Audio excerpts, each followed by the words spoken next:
बोलो गुरुदेव भगवान की जय। गुरु के चरण, सतगुरु और गुरु में गुरु तो साइकिल बनाने वाला गुरु भी हो सकता है, कुश्ती लड़ाने वाला भी गुरु हो सकता है, लेकिन भगवान से जो मिलाता है उसे सतगुरु कहते हैं। सत्य से मिलाने वाला गुरु। बोलो गुरुदेव भगवान की जय। तो गुरु के चरण में तेरा जब मन होगा, तब ही सुफल तेरा जीवन होगा। बचपन बीता खेल में, जवानी में तू फूला, माया का गुलाम, 5 तत्वों का गुलाम बन गया। माया का गुलाम बना, राम को तू भूला। आएगा बुढ़ापा नहीं सुमिरन होगा, कैसे सुफल तेरा जीवन होगा। तेरे इस तन का नहीं कोई है ठिकाना, आज नहीं तो कल सबको है जाना। यह तन चिता का जलावन होगा, कैसे सुफल तेरा जीवन होगा। माया को विसार दे, 5 तत्व को अपने दिल से निकाल के। 5 तत्व हमारा नहीं है। छित, जल, पावक, गगन, समीर, इस पर हमारा आपका किसी का अधिकार नहीं है।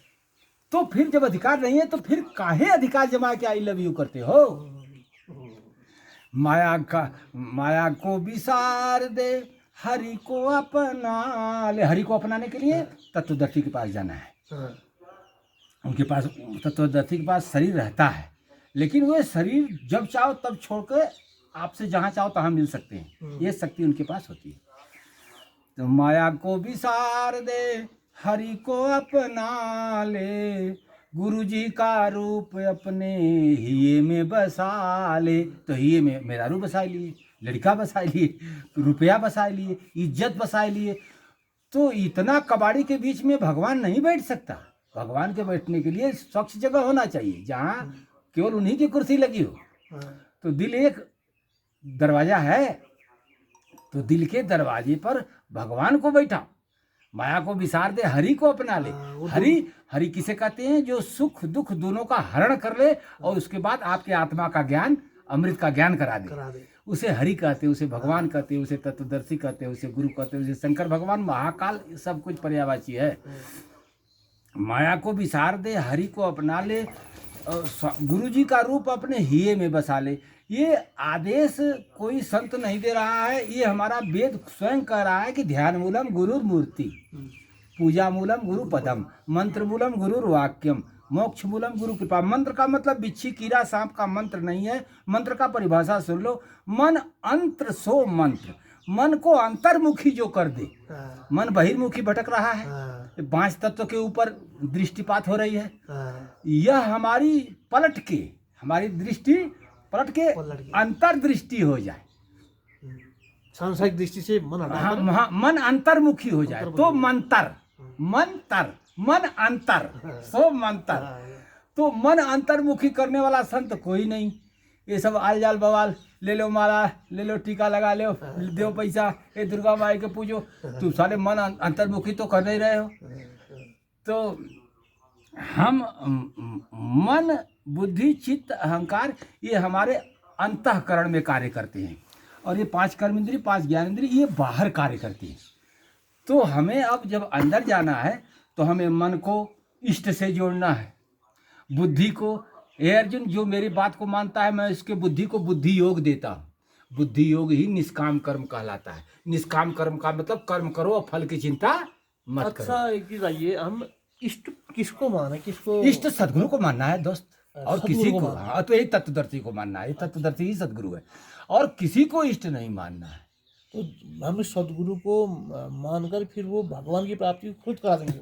अवश्य। हमें किसी भगवान की लालसा नहीं करनी है। ना, बस उन्हीं का ध्यान, उन्हीं का पूजा करो, उन्हीं के अनुसार जो भजन का विधि बताते हैं पहले बैखरी से। हरे राम हरे कृष्ण है, नमः शिवाय, कोई जरूरत नहीं है।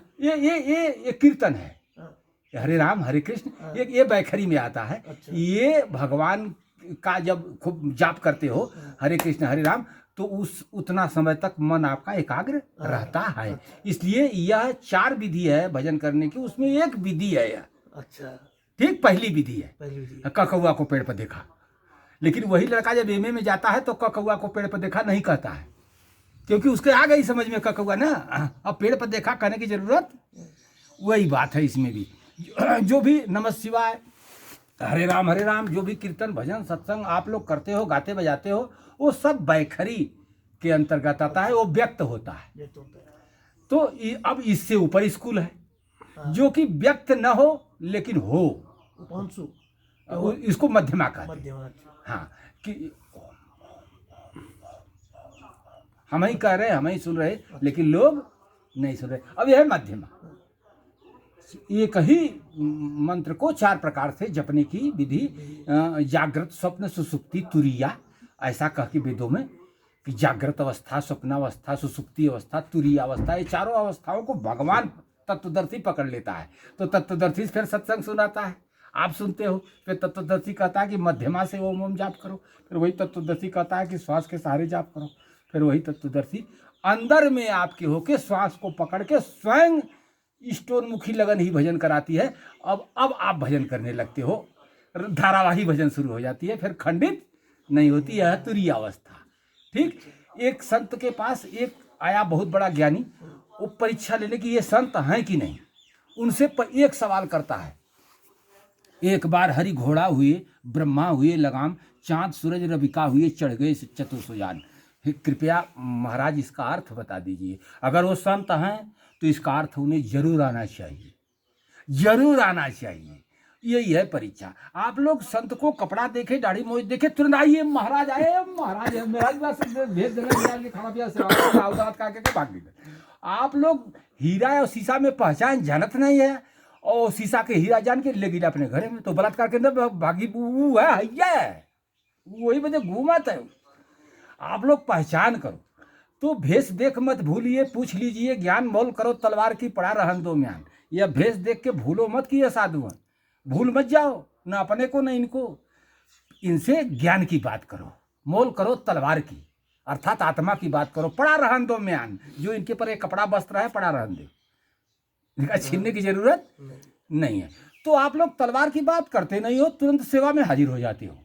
बोले तलवार। तो अब ये प्रश्न करते हैं, बहुत अच्छे थे गणेश सिंह, उन्होंने प्रश्न किया, ये बड़े अच्छे सत्संगी थे, ये सब लड़के साधु को सता रहे थे, फिर गांव वाले साधु को मारने के लिए चल दिए।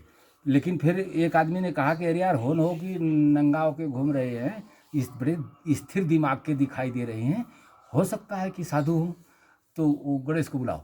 तो गणेश सिंह आए तो यही दोहा कहा कि एक बार हरि घोड़ा हुए, ब्रह्मा हुए लगाम, चाँद सूरज रविका हुए, चढ़ गए चतुर्सुजान। महाराज का अर्थ बताए दे। तो महाराज ने 1 मिनट में अर्थ बता दिया कि देखो, एक बार हरि घोड़ा हुए, जब आत्मा जागृत हो जाती है, तत्वदर्शी के पास जाओगे तो आत्मा जाग जाएगी, जागृत हो जाती है, जागृत अवस्था आ गई। अब जागृत अवस्था, अभी आप जाग नहीं रहे हो, अभी तो मोह में हो, जाग रहे हो लेकिन मोह में हो। अब कोई सूचना आ जाएगी और लड़का बचेगी तो यहाँ से तुरंत उठ जाओगे, प्यारे हमारा संबंध विच्छेद हो जाएगा, आप रुकोगे नहीं। हम कितनों कहेंगे कि अरे भाई सत्संग में रुको ना, महाराज प्रॉब्लम है।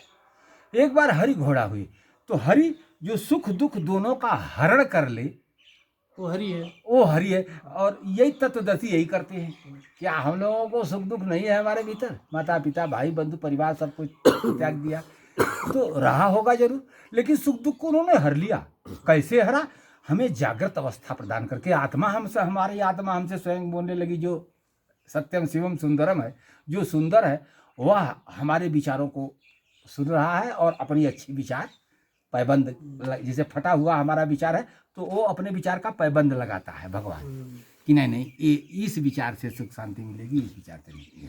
तो एक बार हरि घोड़ा हुए, तो यही जब आत्मा जागृत हो जाती है, सुख दुख से परे जो परम सुख है, ये हरि, ये तत्वदर्शी है, यह घोड़ा बन जाती है। आपके मन का लगाम ये स्वयं तत्वदर्शी पकड़ लेती है। एक बार हरि घोड़ा हुए, ब्रह्मा भय लगाम। ब्रह्मा माने बुद्धि, हमारी बुद्धि जो ब्रह्मा है, ये मन के लगाम को बुद्धि योग देता हूँ, लिखा है गीता में ना। तो हमारे बुद्धि में भगवान प्रवाहित हो जाता है, तब हमारे मन के लगाम को वो पकड़ लेता है। चांद सूरज रवि का भाई रकाब जिस पर पैर रख के चढ़ा जाता है घोड़े पर। तो ये चांद और सूरज, ये हमारी इंगला और पिंगला, ये दोनों गंगा जमुना भी इसको कहते हैं, इंगला पिंगला भी कहते हैं। ये दोनों को साधने लगते हैं, स्वर साधना है, साध गई तो ओम। तो इस पर वो चढ़ जाती हैं। चांद सूरज रवि का भय चढ़ गए चतुर सुजान। कौन चढ़ते हैं? जो चतुर हैं, जो सुजान है, जो सुंदर जन। सुजान माने सुंदर, भगवान है सुंदर। जो भगवान के जन है वे तो इस श्वास का सहारा लेके और ध्यान मूलम गुरु मूर्ति तत्वदर्शी का सहारा लेके पार हो जाते हैं। और जो केवल पैसा मेहरारू लड़का इज्जत मर्यादा दुनियादारी में फंसे रहते हैं, वे बार बार जन्म मरण के चक्कर में पड़े रहते हैं, इनको मुक्ति भक्ति नहीं मिलती है। यही है दुख का कारण। बोलो गुरुदेव भगवान की जय।